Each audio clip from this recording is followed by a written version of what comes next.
Hi guys, quick continuation of the last video. I just know it got cut off at the very end there. I'm still new to this whole recording myself, making videos, so please bear with me. Something my wife mentioned to me, and I'm going to really make a sincere effort to try not to do it anymore, is saying this is obviously it's a habit, something I guess I just never really noticed. So, and she said it could be annoying, so I'm going to really make an attempt to stop doing it. Where I left off on the last video was I was saying that, I was talking about margin and really making sure that you're getting into a business for the right reasons. I'm just coming from a meeting. That's where I was on a way to when I was making the last video. Now I'm coming home from the meeting. The last meeting was about, the meeting I just came from was about selling a restaurant that I'm partners in. And like I said, it's really a decision to determine whether or not it's the right fit for you anymore. The restaurant business is a very, very difficult business because it's a low margin, but there are intangibles associated with the restaurant business, which is what makes it so attractive and makes people want to get involved in it. And there's so many franchises you could be involved in, whether it's a large national franchise or an independent restaurant. It's still a difficult business.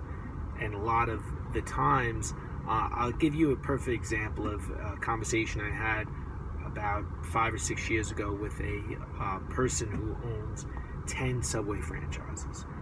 The man we had a meeting, and I was considering at the time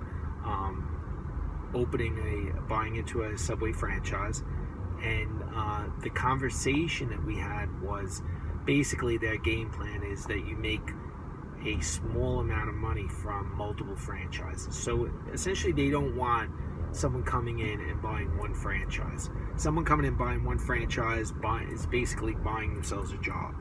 Whether they make $50,000 a year from that one location. Subway's really not looking for you to do that.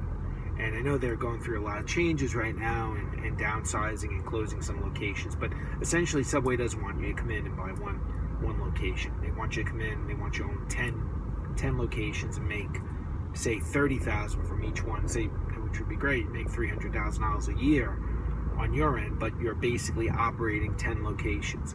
That's what Subway is really looking for. And that is different than operating one location. So they're looking for an operator as opposed to someone looking to buy themselves a job.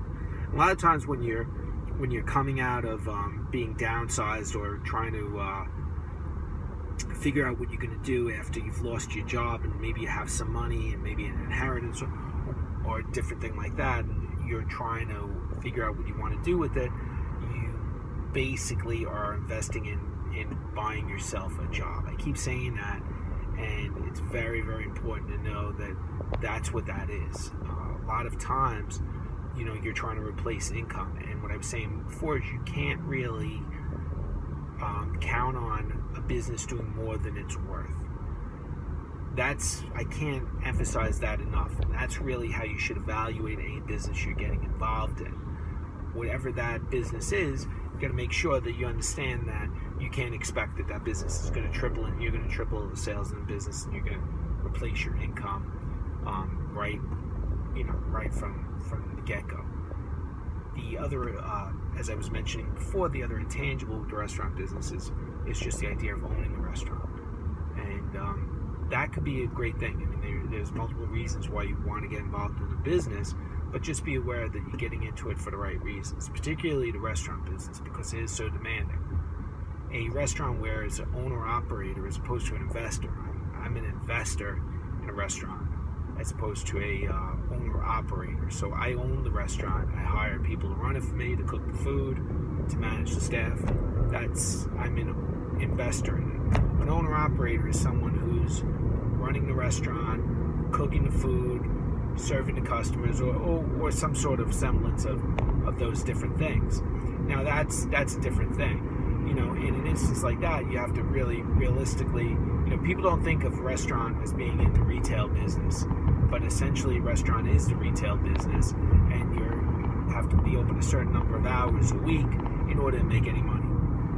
So now you might be coming out of a corporate job, working 40, 50 hours a week, making, $75,000. and now you're in a restaurant, and now you're in there 100 hours a week and making $60,000. That's a realistic assessment of the restaurant business, and you have to understand, maybe at the end of the year there's profit, and you chop up $100,000, or between you and you give your staff bonuses. That sounds great, but really realize that it may only be the $60,000. It may not be the $75,000 or $100,000. It might not be anything over at the end of the year.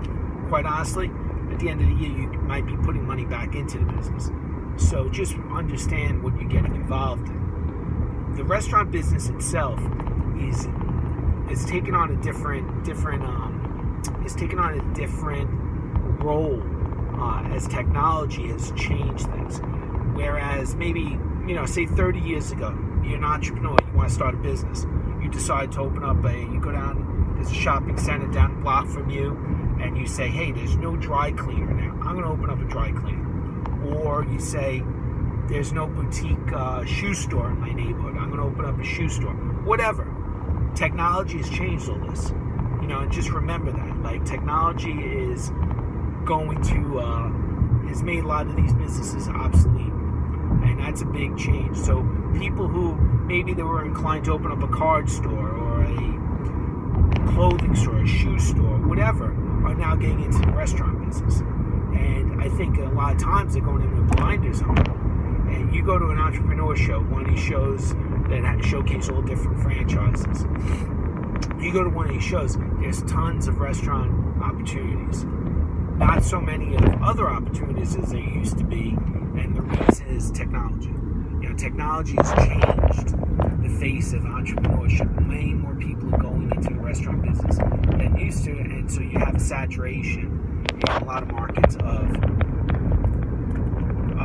quick service type of restaurants. Now, obviously, if you're a chef or something like that, maybe it's a little bit different. But most people are, you're coming out of being a financial analyst, you get laid off, or you're looking for a change in career, and now all of a sudden, you're opening up a Subway. We're not talking about someone graduating from CIA, the Culinary Institute of America, and now opening up a French restaurant. I'm talking about the average person who's going to go to an entrepreneur show, open up a restaurant, or someone, there's no correlation between being good at drinking at a bar and running a bar. I used to own a sports bar. I was partners in a sports bar, and it was a disaster. Sports bars are disasters. The reason why sports bars are disasters is because when you walk into a sports bar, it gives you the idea of opening up a sports bar. You walk into a sports bar, you're like, oh, this is fantastic. This place is packed. Yeah, well, you're there on a Sunday, week 2 of the NFL season, place is jam-packed, beer pitchers are everywhere, wings are passing by. You're like, oh my God, this guy's printing cash. Well, I got news for you. Go see that same guy on a Tuesday afternoon in August, and there's tumbleweeds rolling across the front of the restaurant. That's a good evaluation of a sports bar. Sports bars are a very, very difficult business. Very attractive, very alluring. Most people can relate, very relatable. Seems like a dream job. It's not. It seems like a dream business. It's not. The companies that run sports bars, a lot of these big franchises, run them like clockwork, and they're able to maximize it. I advise any individual thinking about getting into the sports bar business not to go there. It's probably at the worst end of the bar restaurant business, because it is very, very predicated on something you can't control. If you're sitting in Cleveland and you're a Cleveland Browns, you have a Cleveland Browns fan base, and they haven't won in 40 years. How excited are the fans going to come out to drink on week 15 of the season when they're 1-14 or 1-13, and they're playing another team that has no chance? Not too excited. That's really, so a lot of your business is really controlled by something that's completely out of your control. Yeah, you're going to get those core fans, but you can't count on it. You can't count on it. A few years ago, when I was partners in a sports bar, the New York Rangers got knocked out of the Stanley Cup playoffs, and it cost us probably $40,000-$50,000 in sales. that was it. I mean, there's no control. I have no control over the Rangers, but the Rangers were controlling my revenue stream. So be very careful if you think about getting into sports bars. So there's you guys out there. You think, it's awesome, cool place, friends come hang out. Unless your friends are looking to chip in on your electric bill, stay away from it. I'm trying. I think I said a lot less than I did before.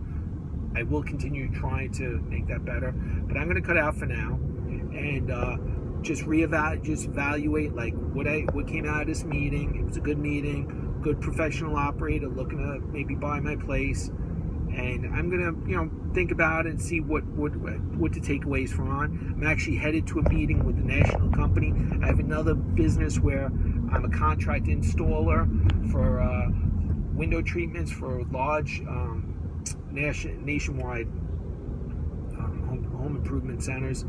I have an opportunity to expand the business. That's something I'm focusing on. Margin's not great, but overhead is low. Opportunity is great because people are hiring more and more people to do work in a house. People do not know how to use tools. Unbelievable that people are terrified of a screwdriver, terrified of a hammer, don't know which side of a measuring tape to use, have no idea. That's where my business comes in. I take advantage of that, I make some money from it. I have a good partner with it, and we are growing and expanding that business. So I have a meeting with a national company right now, later today, to discuss taking over their installation contract. So I'll let you guys know how that works out. But this is every day in my life. You want to be an entrepreneur, every day you're out there trying to make deals. Remember, as an entrepreneur, you only get to eat what you kill. You're a lion out there, you're hunting. You have to have a heart of a lion. You only get to eat what you kill.